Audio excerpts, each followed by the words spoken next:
to do those things for them for good. But what it means is that we have to train them. We have to train our children, male and female. We have to train them to be in the position to do those things for themselves when we can no longer do those things for them. Right? No. This is very important.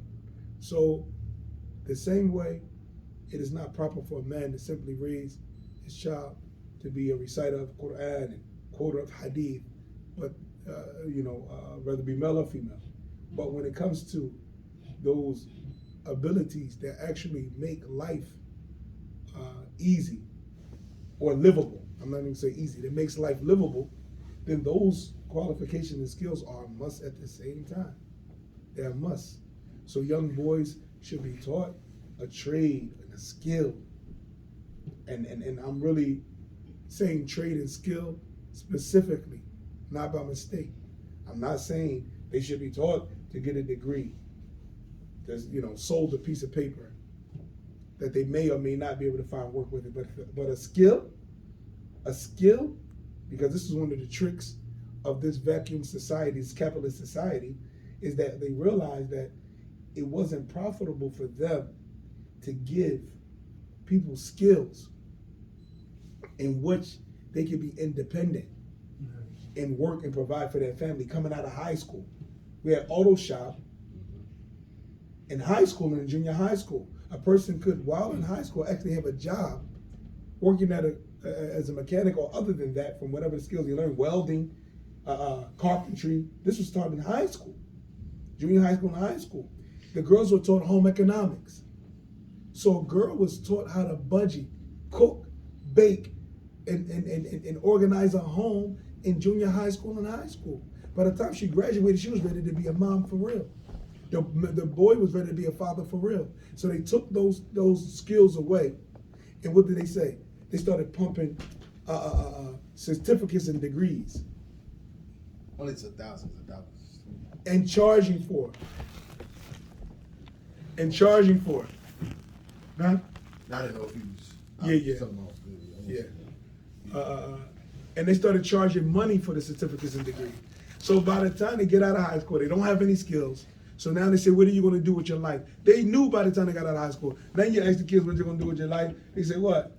I'm going to go to college. To do what? I don't know, I'm going to get a degree. And what? Now they have to figure out what they're going to major in, what kind of degree they're going to get. And then even after they get the degree, they graduate from college, still don't know what they're going to do with their life. And most of the people don't even work in the field of the degree that they acquired. Or they can't find a job with that stuff. Exactly. That's why they work there. They look and they're going to tell you what, unless you have big money where you can do an internship, meaning you're going to work for 2 years in the field that you want to be a professional in for free, pro bono. You're going to do it for free. And then because if not, they're going to say you're overeducated and underqualified. You're smart, but you have no experience. And I was in school. Spent all that time. But guess what? Look around you. No matter how many iPhones, iPads, computers they come out with, people still need toilets that flush. A plumber's still gonna make his money.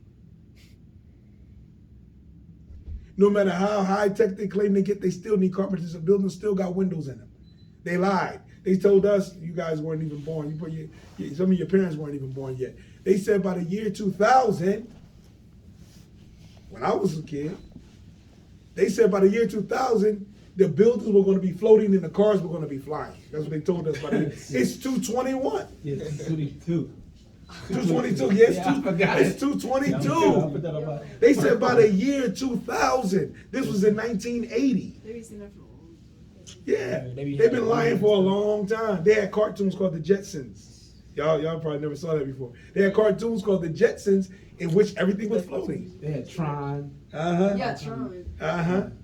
Transor Z and all those other cartoons in which everything was space age. Why? Because they want us to believe in the false future they have invented, and at the same time they want us to disbelieve in the future that Allah promised us. Either we're going to be in Jannah or in hellfire. And we're going to make our bed for that true destination, that true future, by what we do in this life. So the most important thing is that the boys have to have skills that pays bills. Halal. That's the first condition. If you want to do a finance or economic class for the Muslims, then the first thing that a Muslim must know about economics and finance, that it must be from halal sources. We can't even begin a conversation on economics and finance if we don't begin with that it must be halal. So the boys must learn how to provide, the girls must learn how to run a home. This is what we prepare them for. And they should be ready by the time they reach puberty, that if the opportunity present itself or the desire to be with the opposite sex was there, that they would have the qualifications to allow them to establish a home, even at a young age. These corrupt kuffar, they're telling you stuff like what? A child bride. You know, oh, she's young, they married her off, she was only 14, but a kafir or a fornicatress, she could have 2 children at the age of 14. As long as she's not married, it's not a crime. It only becomes a crime if she actually has a marriage certificate. Now it's a criminal. Sex is only criminal with the kuffar if it's done in marriage. If it's done outside of marriage, oh, they're young. They gotta learn. They're just growing up. They're just testing out.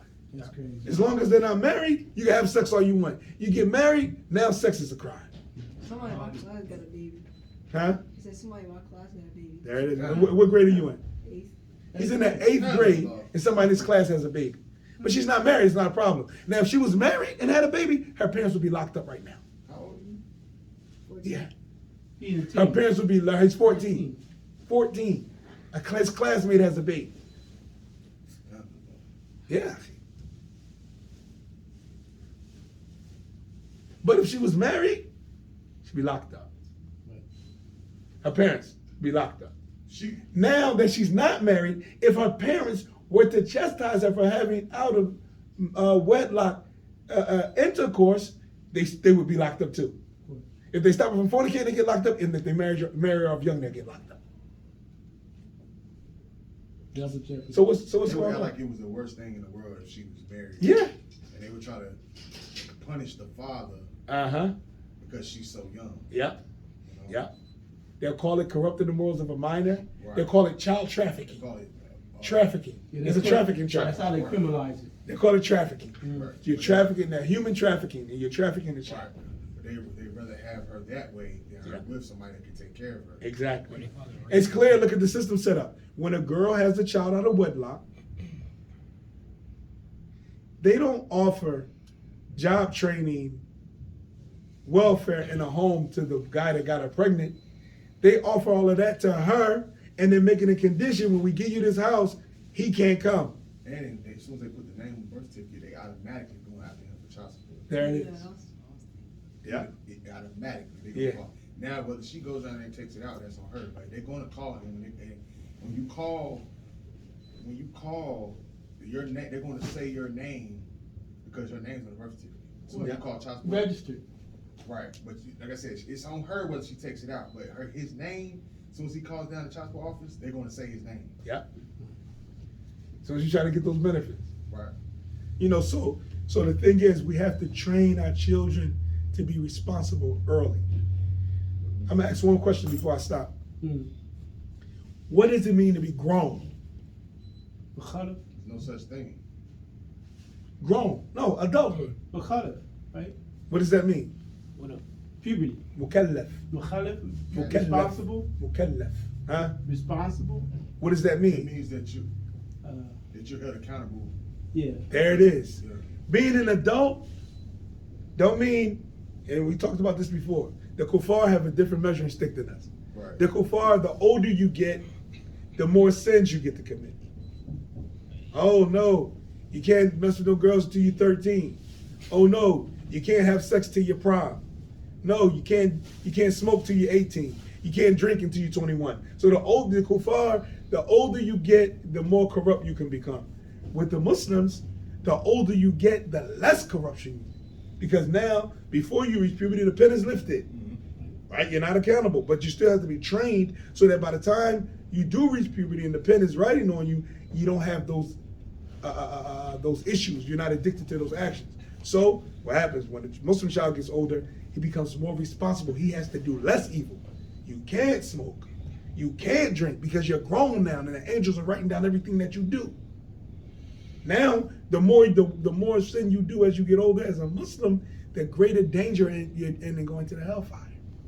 They do it in reverse. They do it in now. One of the imams, he went to the store to buy his newspaper, and he said he saw the sign that said no beer, no liquor to people under 21. He said if he left it like that, it's okay. But in there he said that is the law. He said if you're Muslim, you said no beer to anybody, that's the law of Allah. Allahu Akbar. That's the reality. No beer to anyone under 21. That is the law. That's the law. That's not the law of Allah subhanahu wa ta'ala. So we have to begin training the young men to be responsible before it's time for them to take on the responsibility. And the young women to be responsible before it's time for them to take on the responsibility. If you're training your son how to be a husband after he's looking at girls, it's too late. He's supposed to be trained how to be a husband before it even popped in his head. He doesn't know what he's training for.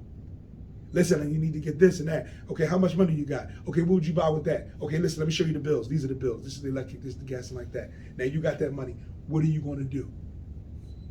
What are you going to do? This is how much food you got. What are you going to do? And start training them. Okay? Because these are responsibilities you're going to have one day. Start training them to take over those responsibilities. At a young, even if you do it with your money. This is my money now. But one day it's going to be your money. Now take my money, and I'm going to show you all of the bills. Something you can do to train your sons. This is my money. I'm going to give you this money. I'm going to give you this $1,000. And these are all of the bills. And this is how much, look at the refrigerator, how much food is in there. And now you got to look at what's needed. Or ask your mom. What's necessary? What's needed. No, let mom just go. Go for broke. Let mom say, yeah, I want some yogurt and this and that. Let mom go for broke. And now see if he can decide what should be bought, what shouldn't be bought, what is it time for, what is it not a time for. And then that's the kind of training that have to go down. He got to be prepared. He has to be prepared to take on that responsibility. You know, so you know, So it's a want and a need process, basically. Well, life, people, places, and things all fall into one of four categories.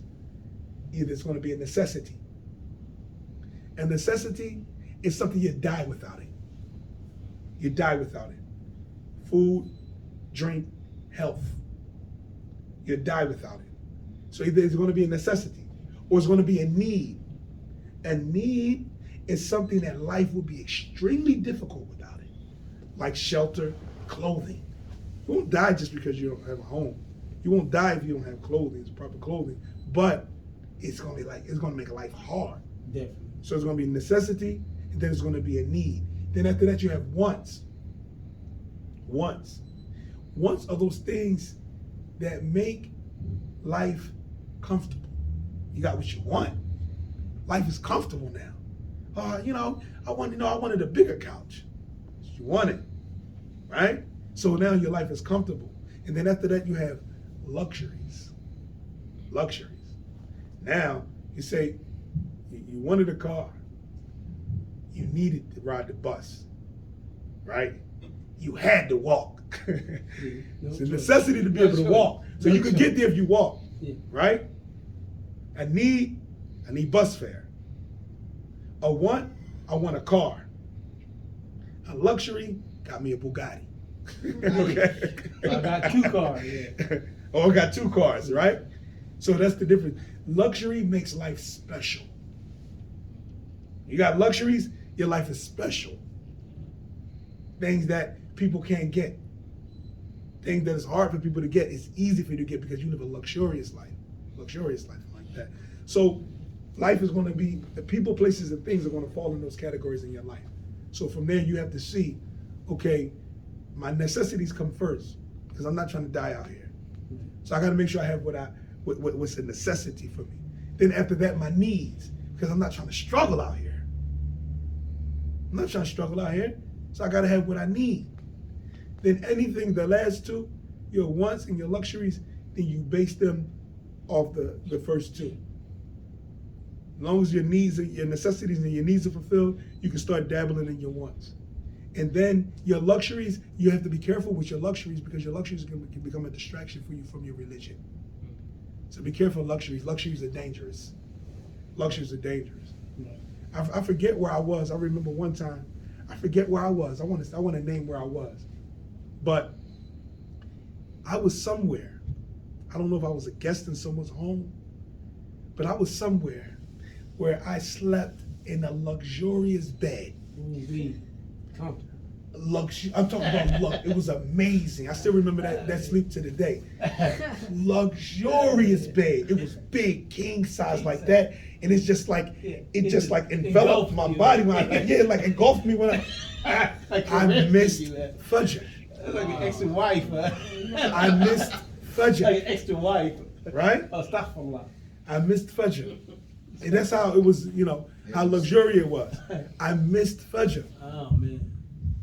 And I wasn't waking up. They said, yeah, we tried to wake you up. I was out of it. The bed was amazing. Wow. I said, that bed is haram for me. SubhanAllah. I can't sleep in that bed. I'm not getting up. It was too comfortable, soft. It was amazing. Like a woman. Yeah, it was soft. It was amazing. Huh? Yeah, orthopedic. Double tree and stuff Yeah, like the that. orthopedic. I don't remember. I'm trying to remember. It's like probably a double tree or Right, a where it has like that memory foam Yeah, or right. something like that. Oh, Yeah. It caresses your body. like Yeah. $4,000 bed. Yeah. Yeah, it was something expensive. But the whole point is that I didn't get up. And then even after waking up and realizing I had missed Fajr, it was so hard to get up. It was so hard to get out of that comfort. It was like, I'm going to get up. And then Shaitan is like, I mean, you already missed it. And like, you're going to miss it more. Like, you might as well finish your sleep. Right? Like, you already missed the salat. And it's not like you're going to miss it again. Yeah. Yes. That's the real conversation you have with yourself, right? That's the real, we're going to talk real, right? So that's the real conversation. You get up, you woke. Now, if the salat might be going out, inshallah, your talk will say, get up, you before you miss the salat. Once it's gone, then your shaitan says, it's gone. What you in the rush for? You already missed it. And that's when you struggle, your head goes up and goes back down, your head goes up, and you struggle to get up. Why? Because you're arguing with yourself. You already missed it. You can't miss it again. And this is when you gotta seek refuge. Yes. That's why it's important to go to sleep on the afkar and to wake up on the afkar. And don't I forgot. Can you? the dhikr, the remembrances, like making a dua, like dua. No. But this happened to our Prophet ﷺ. The Prophet ﷺ used to sleep on hasira. He used to sleep on a woven mat. Yeah. They used to leave marks in his back. Yeah, I was gonna say that too. And what happened? Our mother, being a loving wife, what'd she do? She put batonatu. She put like a cushion under it To make it better. to make it better for him. The Prophet missed Fajr. Astaghfirullah. Just that little thing. It wasn't a That's it. bed. Now that was just a cushion Yeah. under a mat. Yeah. Now look at the beds we sleep in. Yeah, Too comfortable. yeah. Look at the beds we sleep in. Orthopedic, yeah. Yeah, It's- too comfortable. yeah. You're right. Right? I'm not saying it's haram. I'm not saying it's haram. No. You know? No, you're not Right? Allah You said, go "Qul that man extreme. harrama zinata Allah allati Right. akhraja li'ibadihi wa tayyibati He min said, be al-rizq." careful. Allah said what? Who can make impermissible the beautifications that Allah Ta'ala made for his slaves?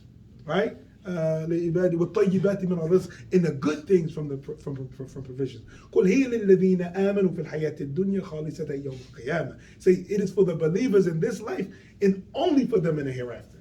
So I'm not saying it's haram, but you have to gauge, like we talked about luxuries, how close or far it takes you from the deen. If you can maintain your salawat and your dhikr and your reading the Quran, even with these luxuries, then hey, nobody can tell you not to do it. You gotta know what's best for you. You gotta know what's best for you. You gotta be your own mufti. Nobody can tell you what makes you oversleep and what makes you do that. But once you start seeing it starts touching on your religion, it starts making you weak, then you have to say, something has to change. Right. But the main thing, the point I wanted to make is that we have to prepare our sons and daughters to be men and women, because they only have two choices. Well, I mean, that's not even a choice. Either they're gonna grow up to be men and women, or they're gonna die before they reach that. That's the only thing gonna happen. Either they're gonna grow up to be men and women, or they're gonna die before they reach that age. So you got to prepare them as if you know that they're going to reach that age, inshallah ta'ala. So it's just a little reminder I want to give. هذا وصلى الله وسلم على نبينا محمد وعلى آله وصحبه وسلم. It's all right, brothers. Thanks.